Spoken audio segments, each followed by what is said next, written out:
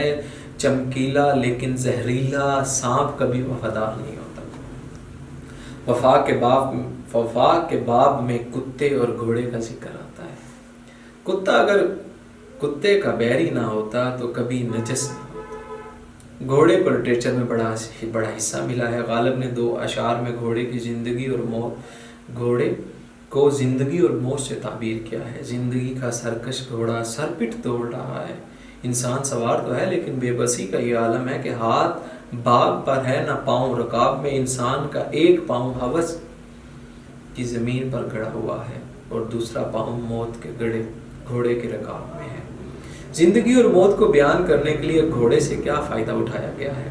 غرض یہ کہ ہر جانور، ہر پرندہ، ہر شے انسان کے لیے معنی رکھتی ہے. کائنات کا کوئی عمل، کوئی چیز، کوئی مخلوق بے معنی نہیں ہے. انسان کے لیے ہے کیونکہ یہ اشرف المخلوقات ہے.